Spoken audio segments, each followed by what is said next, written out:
ನನ್ನನ್ನು ಹೀಲಿಂಗ್ ಮಿನಿಸ್ಟ್ರಿಗಾಗಿ ಆರಿಸಿಕೊಂಡಿದ್ದರು. ಅಂದರೆ ಇತರರಿಗೆ ಪ್ರಾರ್ಥಿಸಿದಾಗ ಸ್ವಸ್ಥತೆಯನ್ನು, ಬಿಡುಗಡೆಯನ್ನು ಕೊಡುವಂತಹ ಒಂದು ಸೇವೆಗಾಗಿ ದೇವರು ನನ್ನನ್ನು ಆರಿಸಿಕೊಂಡಿದ್ದರು.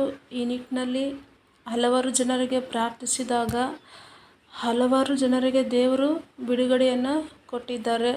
ಈಗ ರೀಸೆಂಟಾಗಿ ಒಬ್ಬ ಮುಸ್ಲಿಂ ಸಿಸ್ಟರ್ ಜೀವನದಲ್ಲಿ ತುಂಬ ದೊಡ್ಡ ಅದ್ಭುತ ಕಾರ್ಯವನ್ನು ದೇವರು ಮಾಡಿದ್ದಾರೆ.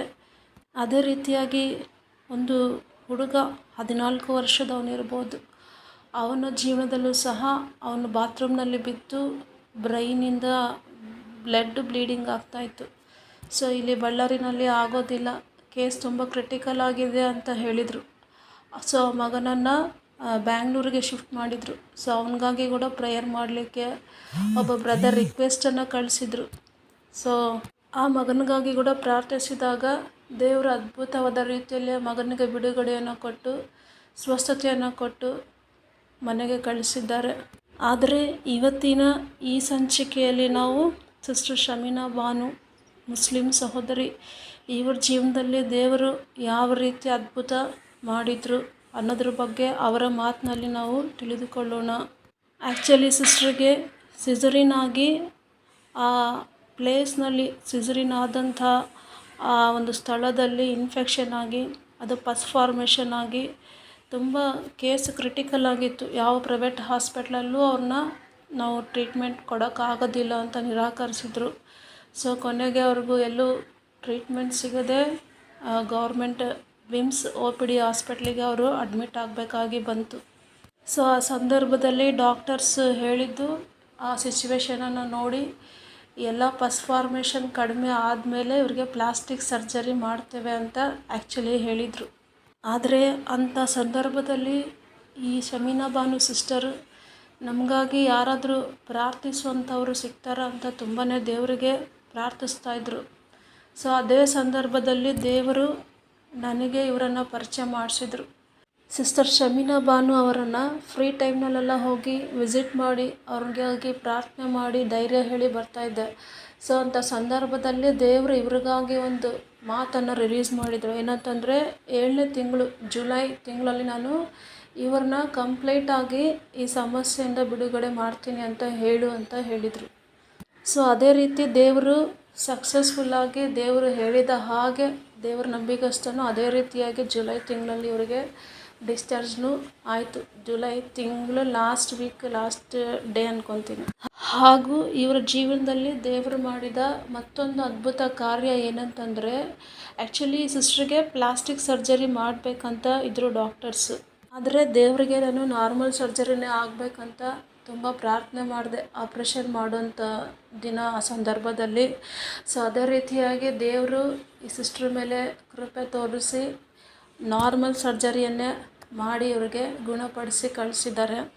ಮತ್ತೊಂದು ವಿಷಯ ಏನಂತಂದರೆ, ಆಪ್ರೇಷನ್ ಮಾಡಲಿಕ್ಕೆ ಮುಂಚೆ ಡಾಕ್ಟರ್ಸ್ ಒಂದು ಮಾತು ಹೇಳಿದರು, ಈಗ ನಾವು ಆಪ್ರೇಷನ್ ಮಾಡಿದರೂ ಸ್ಟಿಚಸ್ ಬಿಚ್ಕೊಳ್ಳೋ ಅಂಥ ಸಾಧ್ಯತೆ ಇದೆ ಅಂತ ಹೇಳಿದರು.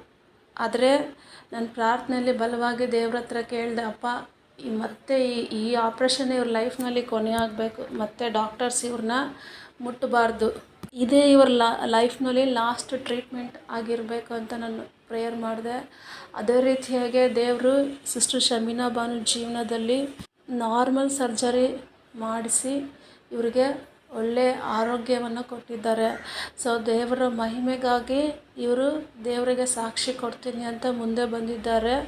ಸೊ ಇವರ ಸಾಕ್ಷಿಯನ್ನು ಇವತ್ತಿನ ಈ ಸಂಚಿಕೆಯಲ್ಲಿ ನಾವು ಕೇಳೋಣ. ಮತ್ತೊಂದು ಸಾಕ್ಷಿ ಇದೆ, ಅದು ನೆಕ್ಸ್ಟ್ ವಿಡಿಯೋನಲ್ಲಿ ನಾನು ಅಪ್ಲೋಡ್ ಮಾಡ್ತೇನೆ. ಇವತ್ತಿನ ಈ ಸಂಚಿಕೆಯಲ್ಲಿ ಸಿಸ್ಟರ್ ಶಮೀನಾ ಬಾನು ಅವರ ಮಾತುಗಳಲ್ಲಿ ಅವ್ರ ಜೀವನದಲ್ಲಿ ದೇವರು ಮಾಡಿದ ಕಾರ್ಯವನ್ನು ನಾವೀಗ ಕೇಳೋಣ. ನನ್ನ ಹೆಸರು ಶಮೀನಾ ಅಂತ, ನಾವು ಮುಸ್ಲಿಮ್ಸ್. ನಾನು ಬಳ್ಳಾರಿಯಿಂದ. ನನಗೆ 2 ತಿಂಗಳಿಂದ ಆರೋಗ್ಯ ಸಮಸ್ಯೆ ತುಂಬಾನೇ ಇತ್ತು. ಯಾಕಂದ್ರೆ ನನಗೆ ಹೆರಿಗೆ ಆಪರೇಷನ್ ಆಗಿತ್ತು. ಸಿಸರಿನ್ ಆಪರೇಷನ್ ಆದ 12 ದಿನದ ಮೇಲೆ ಆಪರೇಷನ್ ಫೇಲ್ ಆಗಿ ಇನ್ಫೆಕ್ಷನ್ ಎಲ್ಲ ಆಗಿ ನಾನು ತುಂಬಾ ಡೇಂಜರ್ ಝೋನ್ ಅಲ್ಲಿದ್ದೆ. ಆಗ ನನ್ಗೆ ಯಾವ ಪ್ರೈವೇಟ್ ಹಾಸ್ಪಿಟಲ್ ಅಲ್ಲೂ ಟ್ರೀಟ್ಮೆಂಟ್ ಆಗಲ್ಲ ಅಂತ ಹೇಳಿದ್ರು. ಕೊನೆಗೆ ನಾವು ಬಳ್ಳಾರಿಯಲ್ಲಿ ವಿಮ್ಸ್ ಹಾಸ್ಪಿಟಲ್ ಅಲ್ಲಿ ಅಡ್ಮಿಟ್ ಆದ್ವಿ. ಸತತ 2 ತಿಂಗಳ ಕಾಲ ನಾನು ಹಾಸ್ಪಿಟಲ್ ಅಲ್ಲೇ ಟ್ರೀಟ್ಮೆಂಟ್ ತಗೊಳ್ಬೇಕಾಯ್ತು.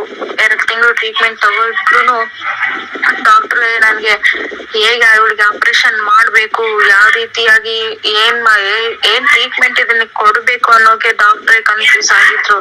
ಅಂತದ್ರಲ್ಲಿ ನಾವು ಅಳ್ತಾ ದೇವರಿಗೆ ಪ್ರಾರ್ಥನೆಯನ್ನ ಮಾಡಿದ್ವಿ. ದೇವರು ನಮ್ಮ ಪ್ರಾರ್ಥನೆಯನ್ನ ಕೇಳಿ ಒಬ್ಬ ಸಿಸ್ಟರ್ನ ನಮಗೆ ಪರಿಚಯ ಮಾಡಿದ್ರು. ಅವರು ಪ್ರಾರ್ಥನೆಯನ್ನ ಮಾಡಿದ್ರು. ಹಾಗೆ ನಾವು ದೇವರನ್ನು ನಂಬಿ ದೇವರಲ್ಲಿ ನಂಬಿಕೆಯನ್ನು ಇಟ್ಟು ಪ್ರಾರ್ಥನೆಯನ್ನ ಮಾಡಿದ್ವಿ. ಯಾಕೆಂದ್ರೆ ದೇವರು ತನ್ನ ನಂಬಿದವರನ್ನ ಯಾವತ್ತೂ ಕೈ ಬಿಡುವುದಿಲ್ಲ. ಯೇಸು ಯೆಹೋವ ರಾಫ, ಯೇಸು ಆರೋಗ್ಯದಾಯಕನು. ಆತನು ಆರೋಗ್ಯವನ್ನು ದಯಪಾಲಿಸುವಾತನಾಗಿದ್ದಾನೆ, ಕೈ ಬಿಡುವಾತನಲ್ಲ, ಕೈ ಹಿಡಿಯುವಾತನು ಎಂದು ನಂಬಿ ನಾವು ಅಳ್ತಾ ದೇವರಿಗೆ ಪ್ರಾರ್ಥನೆಯನ್ನ ಮಾಡಿದ್ವಿ. ಯಾವ ಡಾಕ್ಟರ್ ನನಗೆ ಇವಳಿಗೆ ಆಪರೇಷನ್ ಮಾಡಕ್ ಆಗಲ್ಲ, ಹಾಗೆ ಇವಳಿಗೆ ಪ್ಲಾಸ್ಟಿಕ್ ಸರ್ಜರಿಯನ್ನ ಮಾಡ್ಬೇಕು, ಇಲ್ಲ ಇವಳಿಗೆ ಮೆಶ್ ಅನ್ನ ಹಾಕಿ ಆಪರೇಷನ್ ಅನ್ನ ಮಾಡ್ಬೇಕು ಅಂತ ಹೇಳಿದ್ರು. ಅದೇ ಡಾಕ್ಟರ್ಗಳು ನನ್ನ ದೇವರೇ ನನ್ನ ಮುಂದೆ ನಿಂತು ಉತ್ತಮ ಚಿಕಿತ್ಸೆಯನ್ನು ನೀಡಿ, ಆತನೇ ಮುಂದೆ ನಿಂತು ನನಗೆ ಯಾವುದೇ ರೀತಿಯ ಮ್ಯಾಶ್ ಆಗ್ಲಿ ಸರ್ಜರಿ ಆಗ್ಲಿ ಆಗದಂತೆ ನಾರ್ಮಲ್ ಆಪರೇಷನ್ ಅನ್ನ ಮಾಡಿ ದೇವರು ನನ್ನನ್ನು ಕಾಪಾಡಿದ್ದಾನೆ.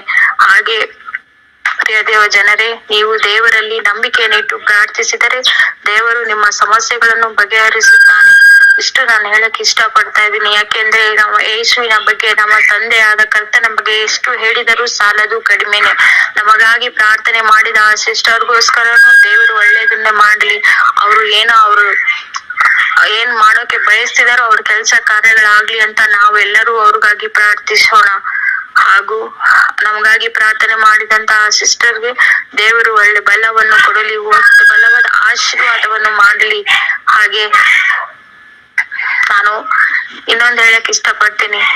ನಾನು ಸಾಯುವ ಸಂದರ್ಭದಲ್ಲಿ ಇನ್ನೇನ್ ನಾನು ಬದುಕಲ್ಲ ಅನ್ನೋ ಪರಿಸ್ಥಿತಿಯಲ್ಲಿ ದೇವ್ರು ನನ್ನ ಮರು ಜನ್ಮ ಕೊಟ್ಟು ನನ್ನನ್ನ ಉಳಿಸ್ಕೊಂಡಿದ್ದಾನೆ. ಇದನ್ನ ದಯವಿಟ್ಟು ಯಾರೆಲ್ಲ ಕೇಳ್ತಿದ್ದೀರಾ, ಕರ್ತನಲ್ಲಿ ನಿಜವಾಗ್ಲೂ ನಂಬಿಕೆನಿಟ್ಟು ಪ್ರಾರ್ಥಿಸಿ ನೋಡಿ. ನಿಜವಾಗ್ಲೂ ಆತ ನಮ್ಮನ್ನು ಯಾವತ್ತೂ ಕೈ ಬಿಡುವುದಿಲ್ಲ. ಇವತ್ತು ನನಗೆ ಈ ಸಾಕ್ಷಿಯನ್ನು ಹೇಳೋದಕ್ಕೆ ದೇವರು ಅವಕಾಶವನ್ನು ಮಾಡಿಕೊಟ್ಟಿದ್ದಕ್ಕೆ ದೇವರಿಗೆ ಸ್ತೋತ್ರ. ಹಾಗೆ ನೀವೆಲ್ಲರೂ ಒಂದಲ್ಲ ಒಂದು ದಿನ ಈ ದೇವರಿಗೆ ಸಾಕ್ಷಿ ಹೇಳುವಂತ ಮಕ್ಕಳಾಗಲಿ. ದೇವರು ನಿಮ್ಮ ಜೀವಿತದಲ್ಲಿ ಅದ್ಭುತವನ್ನು ಮಾಡಲಿ, ಅದರ ಮಹಿಮೆಯನ್ನು ತೋರಲಿ. ಹಾಗೂ ನಿಮ್ಮೆಲ್ಲರ ಜೀವನದಲ್ಲಿ ಶಾಂತಿ, ನೆಮ್ಮದಿಯನ್ನು ಆ ದೇವರು ದಯಪಾಲಿಸ್ತಾನೆ ಅಂತ ನಂಬಿ ಪ್ರಾರ್ಥಿಸಿರಿ. ಆತನು ಎಲ್ಲವನ್ನು ಕೊಡುವ ಆತನಾಗಿದ್ದಾನೆ, ಎಂದಿಗೂ ಕೈ ಬಿಡುವುದಿಲ್ಲ. ಆತ ಹೇಳಿದ್ದಾನೆ, ನೀವು ಜೀವನದಲ್ಲಿ ಏನು ಕಳ್ಕೊಂಡಿರೋ ಅದನ್ನೆಲ್ಲ ನಾನು ಕೊಡ್ತೀನಿ, ಆದ್ರೆ ನನಗೆ ಪ್ರಾರ್ಥಿಸಬೇಕು, ನನ್ನ ನಂಬೇಕಷ್ಟ. ನಮ್ ದೇವ್ರು ಹೇಳಿರೋದು, ಆತ ನಮ್ಮಿಂದ ಏನೋ ಬಯಸಿಲ್ಲ. ದಯವಿಟ್ಟು ಎಲ್ರೂ ಯೇಸುವಿನಲ್ಲಿ ನಂಬಿಕೆ ಇಟ್ಟು ನೋಡ್ರಿ. ಆತನು ಸರ್ವಶಕ್ತನು. ಆತನ ನಂಬಿದರೆ ಎಲ್ಲವೂ ಸಾಧ್ಯವಾದದ್ದು ಯಾವುದೂ ಇಲ್ಲ.